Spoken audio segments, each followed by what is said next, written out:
it's okay with you, I'll go ahead and get started on the introductions Sure, as absolutely. people are still joining in. So, all right, well, let me, I always cut my camera off because it slows down my bandwidth. But just while I'm doing this, let me turn it back on just to say hello and welcome everyone. My name is Rebecca Stokes. I am the SchoolNet product manager for NCDPI. And part of SchoolNet is our new product that we have offered this year, Transcend. And from Transcend with Pearson, we have Amy and Caleb with us today. So I would like for them to introduce themselves. Great. I'm happy to go first since my name's on top of Caleb's. I'm Amy Reilly, and I'm the Vice President of Assessment Product here at Pearson. I'm a former special education teacher in the state of Texas and worked with the Texas Education Agency once I got sucked into the wonderful world of assessment. And have been working on different assessments at Pearson for about the last 18 years, including this Transcend Interim Assessment. So really excited to speak with you guys about it today. Hi, I'm Caleb Nugent. I'm a project manager for Pearson. Been working here for the last 10 years. Been working specifically with the Transcend product for the last 4 years. And then before that, I was an implementation specialist and project manager for SchoolNet. Awesome. And we also have Catherine Simone here with us. I saw that she just joined in.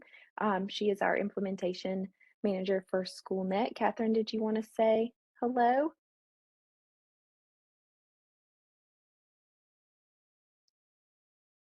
We're going to let her get adjusted. But she is with Pearson as well. So we are very lucky to have three people with us today from Pearson, all experts in their field. So we're very excited for them to be with us. And please make sure you ask all of the questions. They are here to help. All right, so Amy, thank you so much. We just have a few housekeeping items before we get started. If you have questions, you can of course enter them in the chat. Only the panelists are going to be able to see your questions unless you direct it to someone else. Please interact with us during the webinar. We are happy to answer any and all questions, and then we can stay after the webinar as well. If you had something specific that you wanted to talk about, you can feel free to unmute and ask any questions during the presentation as well. So please do not hesitate to ask any questions that you have. And then as far as CEU questions, so you will receive 0.1 CEUs, which is equal to 1 hour from this webinar today. It is decided by your district what type of credit that is, but we will send a certificate of completion after the webinar. So to get that, you must be logged into the live webinar, which everyone in here obviously is. But then about 3 days usually afterwards, I will send you an email after the webinar is concluded with the certificate of participation for those that participated in the entire webinar. Unfortunately, we cannot give CEU credit for watching a recorded webinar. So thank you those of you that were able to join us live today. And then just our agenda for today. So this month's webinar is about Transcend. So this was open to anyone who is currently using the Transcend platform for assessment, but also anyone that was interested in learning more about Transcend in case your district was thinking about opting into it next year. So that is what today's session is about. So we're going to go over the types of assessment, and then there's going to be an introduction to Transcend, where Amy and Caleb will talk about the test design and item bank, as well as accommodations and results. And then, of course, as always, any questions that you have throughout the webinar, please feel free to send those our way.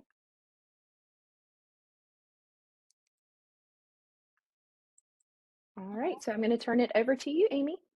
Awesome. Thank you guys so much for joining us today. I'm really excited to have the opportunity to speak with you all about the Transcend assessment. I just want to reiterate too what Rebecca mentioned. Please feel free to ask any questions or make any comments in the chat. I can't see them, so I'll just rely on Caleb and Rebecca to let me know if something comes up, and we'll do our very best to try and get your questions answered. Before we dive into Transcend specifically, I really wanted to first set the stage for defining an interim assessment. I have found, in doing quite a bit of research in this area over the last 8 or 10 years or so, that, and this is no offense to any middle children who might be on the webinar today, but that interim assessment really is sort of like that middle child of assessment. And oftentimes I feel like it's trying really hard and people are using it to try and get summative type determinations and use those results in fairly high stakes ways that assessment may not always be built in order to support. At the same time, we find that teachers oftentimes are not always really satisfied with the level of information that interim assessments give, simply because they're not granular enough. They don't go into enough detail in the reports to necessarily be actionable. So it's always kind of interesting to talk to school and district leaders and teachers about interim assessments, because there's lots of different expectations on it. And it's not going to be a test that is going to be able to do all things. No one single test is. Formative assessment and summative assessment, though, I feel like people, or educators rather, they really understand what those are and what they're used for. So formative assessment is really much more that process. So it's observations. It may be tools like an item bank, but really it's, looking at student work, engaging in conversation, and, watching them work through a problem where you can immediately then make those adjustments or use that information in your planning. Interim assessment. Well, let me mention one more thing about formative assessments, is that an important principle of it is that it's really ongoing. So there's never really sort of like a stop or an end to that formative assessment process. It's just embedded in teaching and learning. And I'm sure this is not a new concept to those of you on the line. Interim assessment, though, on the other hand, is going to typically be administered maybe 3 to 5 times per year. They can follow lots of different blueprints depending on how the district sets up their district common assessment, if that's the system that they use. It could also even be like a big unit assessment after a period of instruction.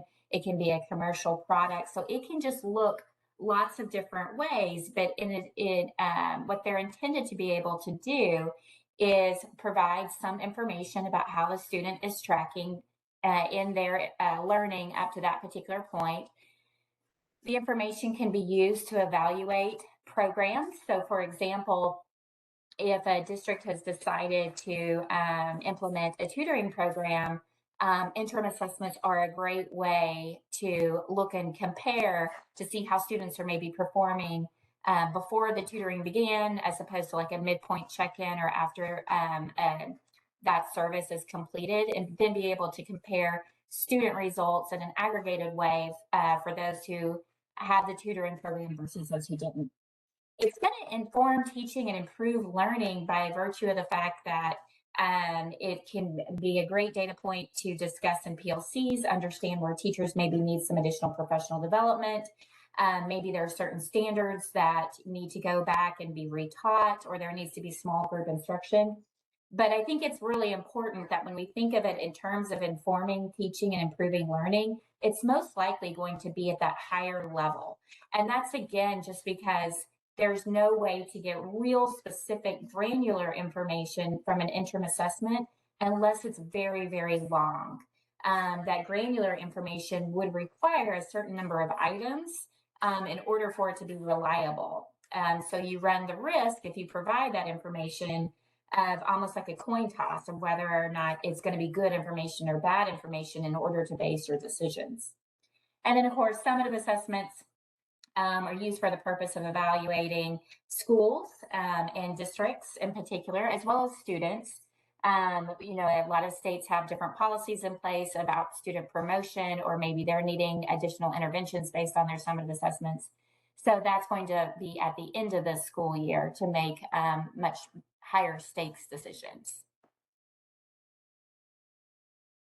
When we look at it through the perspective of a student and how these assessments are implemented, This is probably a little bit of a misleading side, but I'll talk through it in the sense that that formative assessment is ongoing and it is interwoven before and after the interim assessments all the way up to the summative assessment and then beyond until the end of the school year. Your interim assessments are going to be, probably longer. A lot of times there's going to be more standardized processes in place for them. And typically districts are going to follow some sort of fall, winter, spring type administration. But again, that formative and the classroom assessment, it's going to be happening continuously all throughout the year. When we think about Transcend specifically, there are a couple of really unique features about this assessment. And I'll give you a little bit of background on why Pearson decided to develop it in the first place. Back in 2015, when the Every Student Succeeds Act was put into legislation, there was a new types of flexibility and opportunities to innovate in assessments. And so we wanted to create a test design that could serve to be aligned to a district's specific scope and sequence. So a real honor towards opportunity to learn. We only want to measure students on the curriculum that they have been taught. So it's based on your specific curriculum pacing guides. We also wanted it, though, to be cumulative so that we're checking in the wintertime on certain standards that students were taught and tested on back in the fall. So it's a cumulative test blueprint to where when you get to the end, the idea was that that third interim assessment would be covering all the standards and potentially under some of the guidance in this legislation, it could be used to replace your summative assessment. It hasn't really turned out that that's been the case. There's been sort of slowness in innovation in assessment in some regards, or a lot of it related to COVID. But that's just a little bit of background of why we went down this path. So it has a tooling or functionality, and it's called the Intelligent Test Blueprint. And I'll show you in the next slide what that looks like specifically, but essentially it's an interface that allows users to determine by which test the specific standards they want the test to measure. Underneath that, there's algorithms in place that tell the test how many items to pull from which standards so that we make sure what we're providing students and the users of the data is both valid, meaning it's correctly aligned to your standards as well as the standards being taught for that particular unit, but it's also reliable, meaning if we repeat with different questions, we should be getting similar or the same results. It's based on a calibrated item bank to support psychometrically sound adaptive tests. What we mean by calibrated is that the items have all been field tested. So we know the relative difficulty of the different items that are used on assessments. When we have teacher-created assessments, or in some cases, one of those large item banks, we don't have a lot of statistical information about those items. And as a result, without that information, we could be making inferences about student performance from one test to the next when those two tests may not be equivalent from a difficulty perspective. So as an example, if you give a pre-test and it's a relatively difficult assessment, and then you give a post-test and it's a relatively easy assessment, but you don't know that, then you could think that students are really growing and improving when in fact the measure itself is just much easier. So we field test the items and put them on a scale so that we know their rank order of difficulty, and we use this information when we present that to students based on this adaptive algorithm. And then it also includes dynamic user-friendly reports.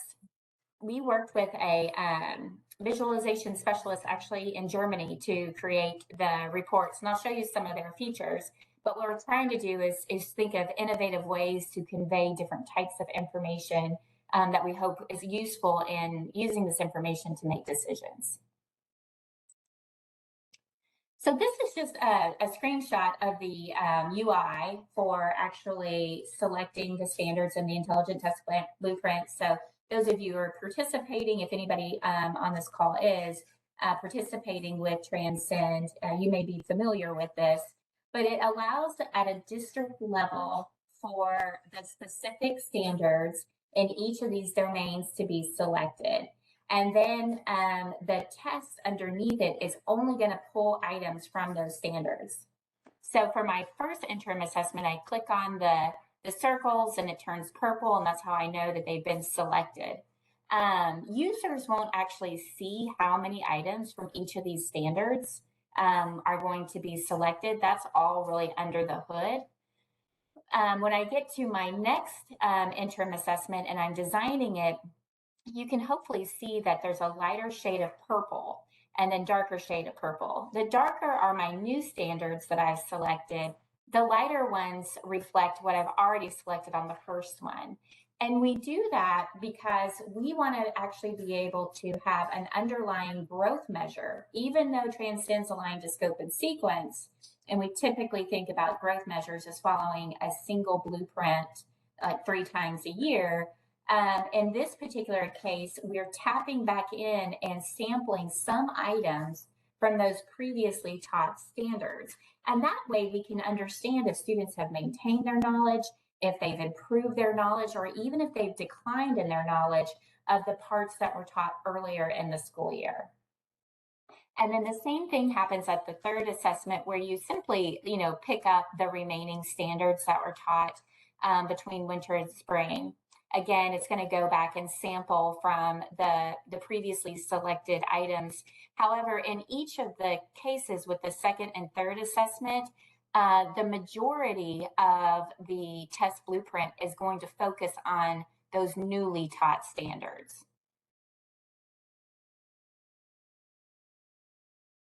Our item bank is pretty robust. Transcend is for grades 3 through 8, reading and math. It's been aligned to state's content standards. It includes a range of item types beyond multiple choice. There are some equation editor items. There's technology enhanced items. The process that we use to create these items at Pearson mirrors what we do to create summative assessment summative assessment items. And so it's very rigorous. It's gone through multiple reviews by content and assessment experts. It's also been reviewed by editors, those with experience with bias and equity issues and concerns. So we feel really confident in the quality of the items because it's that same process that we use on our state assessment projects. The reading items are largely passage-based, and these are rigorous, long passages. So there are a few items at the beginning of the test that we refer to as standalone. So maybe the student only has to read a sentence or two. We do that because the test is adaptive, which I'll talk more about in a moment, just to get an idea of where they are, so that by the time the student sees his or her first passage, we have some idea about their ability level, and we can present an easier or a harder passage as a result, and hopefully improve their engagement, reduce frustration. And then the other thing that is part of our design principles is we don't want to use items that are really complicated for the sake of being complicated. We want to use items that are most appropriate for whatever it is we're trying to measure. And in some of those cases, the best item for that is multiple choice. They're highly efficient. Students can get through them quickly. A key design principle, Transcend, is also being a shorter assessment. So administered in a single class period is the goal. And so that's how we've decided to approach the types of items that are used on the assessment. Let me pause for a moment, just check in with Rebecca. Any questions or comments so far? None so far, Amy. All right. So I mentioned that Transcend is also adapted. So it's personalized in a couple different ways. First of all, it's going to be personalized in terms of following your local scope and sequence by virtue of the Intelligent Test Blueprint. But then it's also computer adaptive at the student level. So that helps us get a much more efficient test. We can get a better indication of a student's achievement or ability level with fewer items so that there can be less time spent testing. And we can still do that with that validity and reliability that we need in order to feel confident about you all using this information to make instructional decisions. It's also cumulative in that we learn something about a student in their first assessment and what their ability level is. We can use that information, we refer to that as a theta score, in order to tell the second test where to start. If a student was highly successful in the first assessment and received a high score, we don't need to waste their time presenting easier items. In order to learn more about where they are after that next unit of instruction, we can start them off at a little bit of a harder place and get a better understanding of their ability level much more quickly. And the way the adaptive engine works is that if I answer a couple of easier items, we usually start the algorithm off sort of like at a mid-level in terms of item difficulty. If I'm able to answer those correctly, the engine is automatically, as soon as I click next in my test delivery interface, which is test nav, it's going to give me a harder item. If I start doing poorly on the harder items, it's going to adjust again to then give me some easier items. And that's how it's working in order to pinpoint an individual student's ability level. There are some constraints with this, however, in that kids can't go back, so they always have to be moving forward. You can't go back into the test, for example, and change your answer, because that's just not how the algorithm is intended to work. So as I've mentioned, as students progress through this computer adaptive test, or CAT, that's the type of assembly we use, it will give statistically easier, statistically harder items. Again, that's because we have field tested these items. Transcend is all within grade level, so it's not intended to go off below grade level or above grade level, because one of its key purposes is to give you a prediction of how students are going to perform on that end of year test.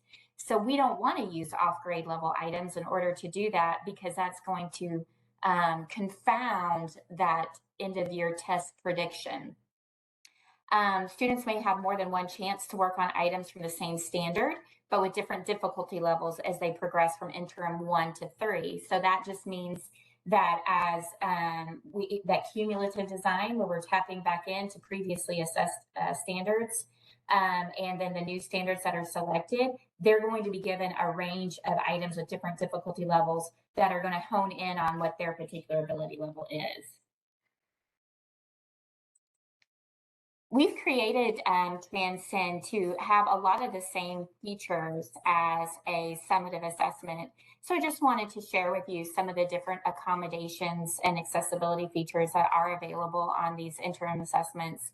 We have answer masking, color contrast and reverse contrast, line reader, magnifier, pop-up glossary. We do offer Spanish for our math assessment, and then text to speech. What we don't have is an alternate interim assessment. There's not a lot available in the interim space for alternate assessments, and I think that that's a real opportunity for companies like Pearson to invest in. So that'll be something that my team evaluates and sees what we could do there in order to create an alternate interim assessment. As far as the results that you are able to see from Transcend, we've really categorized them in two different buckets. One of them is about learning. So that's going to likely be used more for school and district leaders to say, like, okay, if I'm looking across these schools, here's how I can compare the difference of how students are performing for the grade 3 interim 1 math test. And that allows them to then start making decisions like around maybe where they want to allocate some funding or paraprofessional support, things like that. School district leaders can also get a really good feel for how student performance is compared to summative and what their individual goals are for student performance on that summative assessment. And it gives them time then in the year to make adjustments and changes, as opposed to waiting to the end of the year when you get the summative assessment result and there's not a whole lot you can do. For teachers, we do give some information that can be used for learning. So this is really where I mentioned at the very beginning that interim assessment purpose is sort of like spans this continuum where we tend to use it a little bit for about learning, which is more summative, and for learning, which is more formative.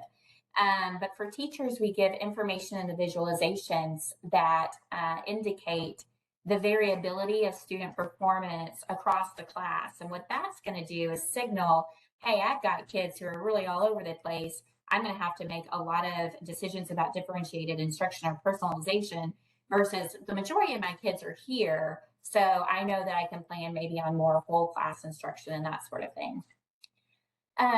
We also give confidence level information. So that should just signal to the teacher. It doesn't look like the test was super helpful in giving me really results that I can really feel confident in because of how the student answered questions incorrectly or correctly. I really need to look at other information that I know about this kid to help support the decisions that I make. And then, excuse me. And then finally, we have item level reports where educators are able to see how students performed on items and their standard alignment, as well as their relative difficulty level. So he or she could start to see my students really nailed this particular standard. They got all the items presented correct. But when I went to this standard for these harder items, it's clear that they maybe still haven't quite mastered maybe the more like higher depth of knowledge concepts within that standard. The reports are really designed for specific audiences. We have a number of different reports. The first one is that item mapping report that I just mentioned, where you can see for each student how they performed on each item and then with their standard and relative difficulty. That way they can sort it, they can start to group by the standards where it's clear that there needs to be some additional support, etc. We don't make any claims though about standards mastery. To get like to categorize students in a performance level like mastered versus non-mastered or average, above average, below average, you would need more items in order to feel confident enough in that information that you're providing. Our goal is to give you a gut check of where your kids are 3 times a year in order to make bigger decisions. And the expectation is, as you saw in one of those slides with the formative assessment and the dotted line, that it's always going to be supported by the good practices in formative assessments that teachers do every day. There are student reports that provide teachers, their parents or caregivers, and even students, if it ends up being shared with them, with an overall scale score, performance level, and scale score by domain. So operations and algebraic thinking or reading for information as examples. From one assessment to the next, you'll also get within your growth calculation, just the difference really that in the scale scores where maybe I got a 400 on my first test and I've gotten a 410 or 420, and that signals that I've made improvements in my learning either at that domain level or overall content area. There's class summary, oh, sorry, I skipped one, session roster reports. So that way they can see all their students in a particular test session, their performance level, their overall scale score, the scale score by domain. That's also where we have the confidence indicator that they can see. And then there's class summary reports so that teachers can view a summary or aggregated view of information from their particular class. And then there's school and district overview reports that are really more intended for school and district leaders that give dashboard views of district and school performance. The way our permissions are set up is that a district leader will have access to the district, school, class, student reports. School leader would have access to their school, their classes, and student results. And then the teacher would have access to their class level and student level reports. So the reports are dynamic, so they have some movement in them. They have some specific features, visualization features to help hopefully provide meaning and actionability for the reports. There's different features where you're able to sort and filter, drill into performance to help support your decision making, and the results are available immediately. So very shortly after a student hits submit, the reports would be available. I'm going to apologize. I hope you can't hear that, but I work from home and my dryer now is going off. Let me just shut the door. Okay. So when we no, Amy, we couldn't hear anything, just so you know. Good. I was like, oh, great. It always only happens in my very most important meetings. So we also think about data by audience, as I've mentioned, school and district leaders, as well as for educators specifically, but we think about them too in terms of the grain size of the decision. So we divide them up into these macro decisions. Those are just larger decisions, and micro decisions.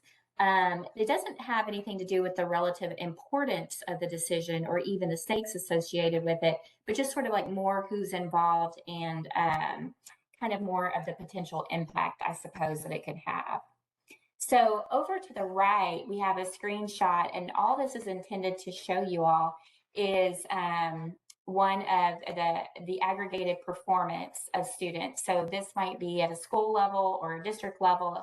It really is intended to look the same, but you can see that students started off, let me back up one second. The different colors represent our performance levels. We have 5 performance levels. And in this particular case, the average score of 374 places students in that second category. So probably not where a district would want to be. But there's a feature here that is, I can't show because this is static, but when you press on the plus button, this opens up so that you can see how your students have improved throughout the course of the year. And then at a district or a school leader level, you can look at that across different groups so that you can start to identify, hey, this one particular school is having more success in improving the score over time. What is it that they're doing? What can we learn from them? Or if this particular school is maybe struggling, is it because somehow they're not following the scope and sequence, or it's not being implemented with fidelity? So the types of questions that one could ask themselves when they're looking at this information is which students or groups of students could benefit from some additional supports? Where could we allocate additional resources like paraprofessional staff? Are there differences in performance that might point to variances in how the curriculum is implemented or the type of professional development that was provided? Am I seeing differences based on the use of a particular intervention? And are we making progress towards proficiency? These are correlated to your end of year performance levels. So the idea is that this would kind of tell you, okay, for assessment 3, the majority of my students are in this middle category. And so that ends up being proficient. So I feel confident that the majority of my students are going to be proficient on the assessment. We also provide data to support micro decisions. And so I have a couple little snippets here of the type of data that is provided to support more educator-focused decisions. So this type of information allows a teacher to evaluate things like how similar or different is the performance among all the students tested in my class, and how does that impact my planning? So I apologize, I cut it off a little bit, but we use a scale score range of, I believe, 300 to 500. And so for operations and algebraic thinking, this visualization provides you with the number of students across the different scale scores. So in this case, we've got students all across the board in terms of their scores. So that means that there's a lot of variability in the performance of those students in this particular class or school, whatever the case happens to be. If it was much more narrow, more like a mountain instead of this plateau, that would signal that the kids are really much more clustered, much more similar in their ability area. And all of this information may be helpful when thinking about the support teachers are going to need or the type of planning the teacher is going to need in order to personalize instruction, where it looks like in this particular case, students are really at quite varied levels. We also give information about specific domains. So in this case, I've got MBT, which for numbers base 10, and MD for measurement and data. And I can compare those to scores. This can be at the student level score or an aggregated score, and see that measurement and data is an area of relative weakness where I might want to go ahead and spend more instruction focusing on that. Then you can continue to drill down in the reporting system to get that item level report. And this little box down here at the bottom, or second to the bottom, provides you with that information where I can see that for, yeah, my kids didn't do quite as well for measurement and data. Here are the standards associated with measurement and data. And at least for this particular student, they didn't get any of the answers correct. You can also look at this by with the standard as well as the difficulty of those particular items to get an understanding of if your kids were able to see more difficult items because they were performing better on the assessment, or the algorithm centered more around easier items. And then we also, as I mentioned, provide this confidence band indicator. So this is just a little snippet from one particular student that's been placed in performance level 3. And for this student, you can see that we're fairly confident of where that student is placed. This becomes a really important indicator for 2 reasons. One of them is it should signal to the teacher of where they want to be sure, and really it's best practice in all cases to triangulate this information with all the other things you know about what that student knows and can do. The other piece of it is that this tends to correlate really strongly with the students that are right on that line between one performance level and the next. So if this had the little darker circle here down more at like the half-hour mark, that would really tell us that this particular student is right on that line between a 2 and a 3 or a 3 and a 4. And I'm probably going to want to focus some instruction on making sure I'm more confident about their performance being squarely proficient. So that's how that information can be used. I do want to just provide some information about results interpretation, and part of this I just mentioned, but Transcend, like any particular assessment, is just given on a one day where we know that kids are coming maybe without breakfast or not a good night's sleep or having the best day ever, all different kinds of situations that they come into school with. And so there's no way to really get inside their head and always understand what they know and can do. So it's up to, hopefully, the measurement to be able to provide really good information, knowing we have this huge variable with student engagement and all the other things going on in their lives that might actually impact their ability to demonstrate what they know and can do. So that's why it's so important that assessment data never be looked at really in isolation. Teachers have lots of information about kids, not just assessment data, but they would also know that, hey, one reason why the student isn't performing as well is not because they are really behind or struggling in a particular concept because of some sort of intellectual issue or something like that, but because they don't get to school on time and they're always missing that part of the day's instruction, which is really causing them to be behind. So we just always want to make sure to emphasize for educators the importance of making sure you look at it really through that whole child lens, especially when making big decisions like a tutoring program or an intervention program or something along those lines. The other thing that's different about Transcend specifically versus some of the other commercial interim assessments that are out in the market is that in our particular case, because this is aligned to scope and sequence, we don't really expect to see huge gains in scores from one test to the next. The reason why is because if a student receives, let's say, a 400 on the interim 1 test and a 400 or 402 or whatever on the interim 2 test, that means that they've actually been able to keep up with the pace of learning as it's been taught, and that is growth. So we don't typically see huge gains in those growth scores because our test is designed to be aligned to scope and sequence and not a blueprint that's going to look more similar to a summative assessment 3 times a year. So the important takeaway there is that even on our test, just to contextualize it, even if scores stay relatively stable, that means that students are growing in their knowledge of the standards. And I think that gets me to the end of my presentation. I'll open it up for questions.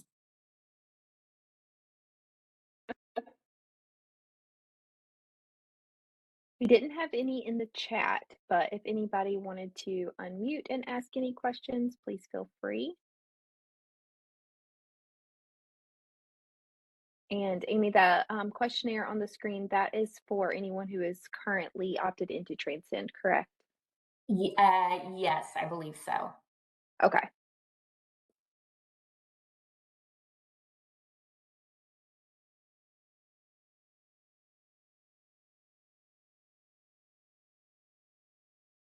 Okay, well, we do have our email addresses on this slide. So if you do have questions, never hesitate to reach out to myself or Caleb or Rebecca, depending on what your question is. If it's anything about Transcend specifically or just about Pearson, we'd be more than happy to help you. Rebecca, I think that's probably it for me. I could turn it over to you to close it out. Sure, that sounds good. And let's see, I do have a question. So Laura, yes, so this is a Transcend is a part of the opt-in process. So your district would be able to opt into Transcend when they opted into home base each year. So it's not something that's going to be automatically provided. Your district has to opt into it.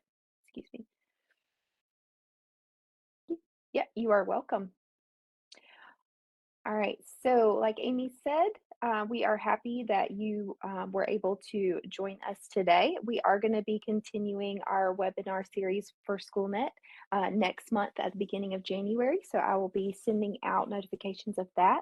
But at any time, please feel free to reach out to Amy or Caleb about Transcend or myself about anything SchoolNet. And thank you all for joining us today. We're going to stay on the call for a few moments for anyone that might have had a question that didn't want to put in the chat. But that is all for us today, and we thank you for joining us.